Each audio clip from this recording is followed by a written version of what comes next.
Right, we have to get this video done double time because it is hot today and this is an overcast moment and we are making the most of it. So let's get cracking. Hi, welcome back to my channel. My name is Jackie and this channel is all about, and damn it, we missed it. Sun is back. Let's go. This channel is all about food. It's all about growing a little bit yourself, buying it as close to the producer as you can and preserving and just using up as much as you possibly can.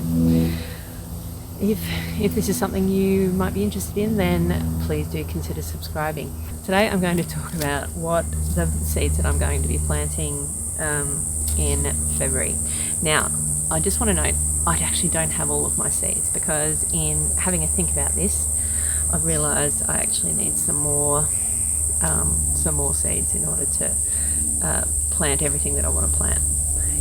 You're going to think that I've got too many seeds for the amount of garden I have, and you would be right. However, that's just how it works. So how do I decide what I'm going to plant?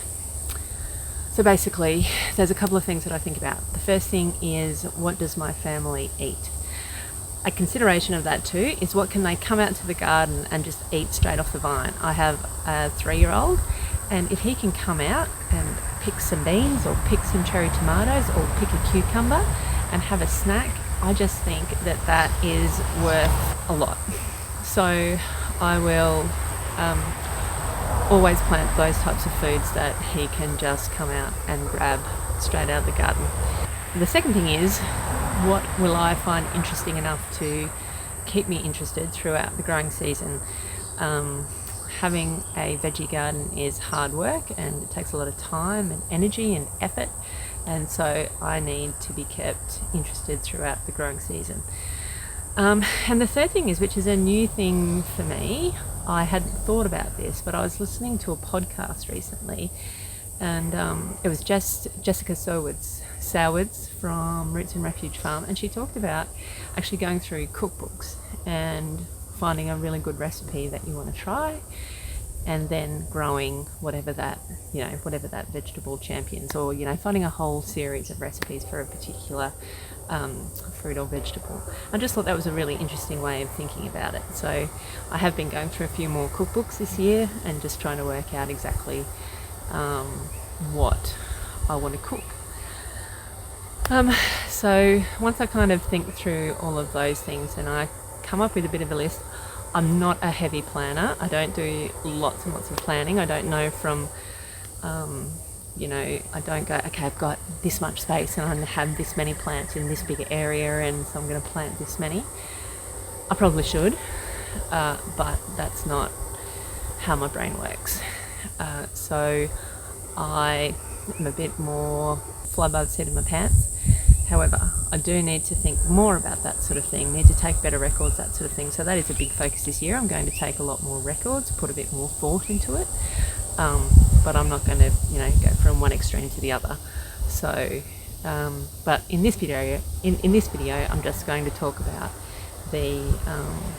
some of the varieties that I'm going to be sowing. As I say, there are some other seeds that I need to get, but some of the seeds that I am going to be planting, some of the more interesting things that I'm going to be doing. I need to move to the shade. Please help. I've had to resort to sitting in the swing set because that's where we've got some shade outside. I hope you can't hear that pole driver in the background. Anyway, okay, so what am I planting this year? So 3 of the main things that I plant are tomatoes, large tomatoes, cherry tomatoes, and cucumbers. And cucumbers and cherry tomatoes are specifically because I like, my son to be able to come out and eat stuff out of the garden. So as far as cucumbers, now I've got a number of old packets of seeds that I don't know how the germination is going to go. So I'm just going to plant them, keep an eye on them for a week, and if they don't germinate, then I'll order new seeds anyway. But I've got a few different types. Some I haven't had any luck with them germinating in the past. So whereas some are kind of old standards. So Armenian, I have had trouble with this germinating in the past. So I'm not sure why, so I'm just going to have another go at that. Crystal apple. This is one that we really like. I do have trouble with fruit fly. With the crystal apple, it has quite a fine skin, so I do have a little bit of trouble with that. But even then, we still really enjoy them, the ones that we do get. But they are quite prolific, and they do quite well in this climate. So they're ones that I always like to grow. Then we've got a national pickling. Now, I'm aware that you can't actually read these. It's the wrong way around. I'm just filming on my phone, so that's how it rolls. So I've got a national pickling cucumber. So, and again, I'm literally just thinking about my son being able to come out and just grab a little one off the bone and have a munch. And then a gherkin pickling as well. So quite a few different brands of cucumber.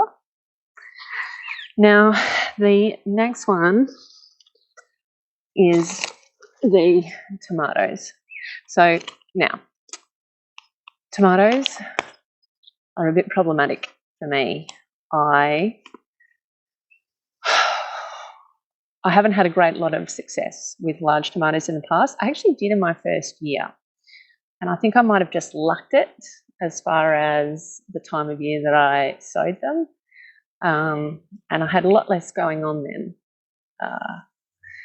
And so I probably looked after them a bit better. But I continue to have a crack at it until I find the secret sauce to growing them.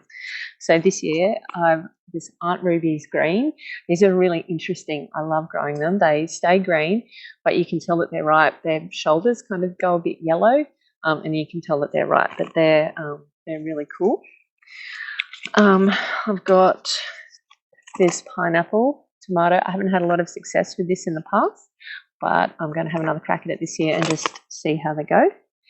And then I've got this dwarf tomato, pepper-like stripe. I just think it looks really, really interesting. This is the sort of thing that I'm talking about when I say I need things that will keep me interested. I want to grow a few things that are interesting and just see how they go. So then there's that one, and then there's this Thai pink egg tomato, which I've talked about in the past. It does really well in my climate, and it's quite prolific and should do really well. Now, I do have another cherry tomato here somewhere. This is a tomato cocktail sweet cherry.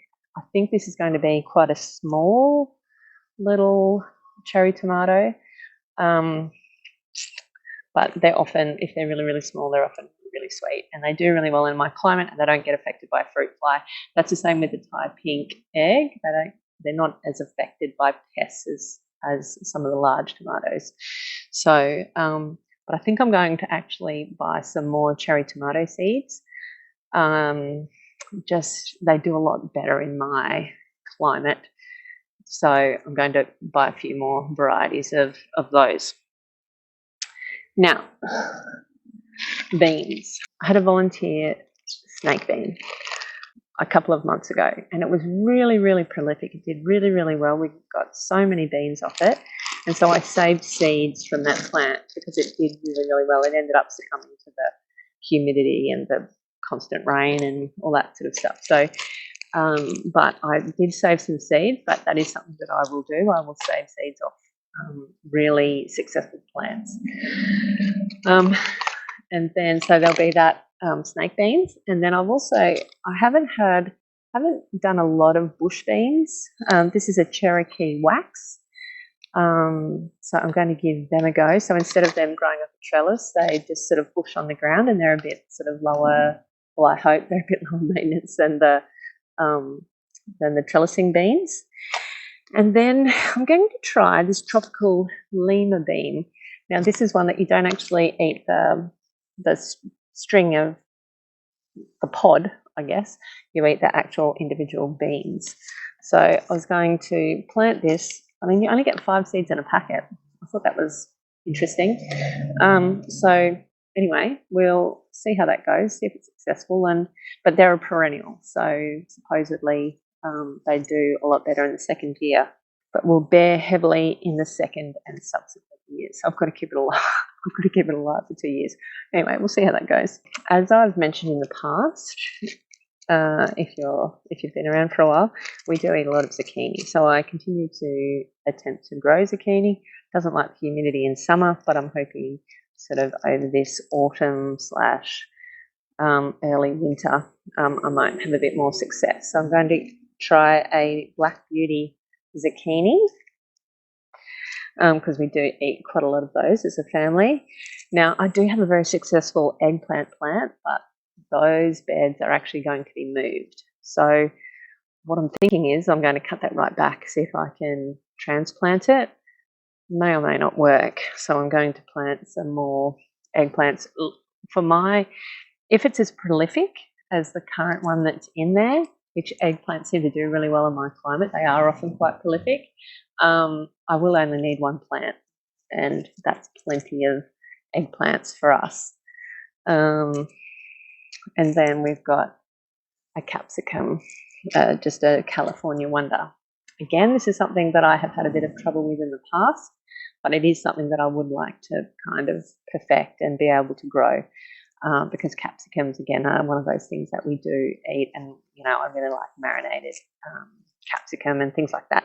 So that's another thing that I'm hoping to master this year. Now, a few brassicas. So you'll notice that we're going into autumn and winter, but I'm planting a lot of mainly summer vegetables, knowing that some of those may not, depending on when it gets cool, you know, will depend on how they go. I'm still working out this subtropical climate. Obviously, over summer is problematic because it's so wet and humid. Well, it has been this year. So I'm just trying to navigate how to balance the summer vegetables versus the cooler weather vegetables. So here are some brassicas. So now Brussels sprouts, I have tried in the past. They didn't form up into Brussels sprouts because I left them too late. Like it started to warm up before they could develop properly.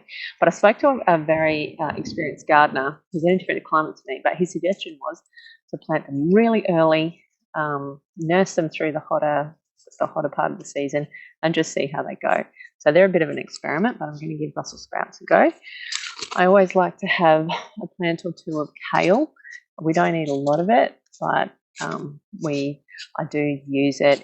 I find it hardier than a lot of the spinaches that we have. So I always try and have some kale in the ground, and then fennel. We really, really enjoy fennel. Particularly over this cooler time, I like to have some fennel in the ground. So I'm going to plant quite a few seeds of that. Okay, this is bits and pieces. So leek, I've actually found leek do actually really well. I bought some seedlings actually from the markets from a guy, and they did really, really well. They were actually elephant leek, but they did really, really well, and it was great to be able to go and pick them out of the garden. So I'm going to give leek seeds a go. Now lettuce, oak leaf. So lettuce is a bit problematic for us. This was actually bought from the local community gardens, and it's seed that they've harvested, so I'm hoping that it'll like my climate. That is one thing with seeds, it can be really hard to find seeds from local suppliers, so I do try and support those as much as I can. I've got a slow bolt coriander. We really like coriander, lots of people don't, but we like to always have a bit of it in the garden. And then some Virofloy spinach.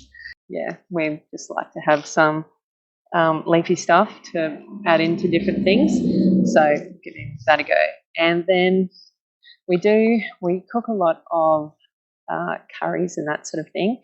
So I actually wanted to try some lemongrass and see whether I can grow it from seed. It might be just as easy to get something from a nursery, but I'm going to give it a go, growing it from seed. And then I'm going to get some more varieties of this, but I'll also have some eggplants. Now, all of these that I've talked about today, I'm actually going to sow into pots and now it's going to rain. I'm going to sow them in pots and then put them into the garden once they've kind of developed a bit and once it's cooled down a little bit. So that's my plan with those seeds. Then a bit later in the season, I'll direct sow some seeds as well. Once, as I say, once it's kind of cooled down and it's not so humid and wet. So that's what I'm sowing in February. What are you doing at the moment as far as your garden? Are you sowing some stuff, or what's your plan?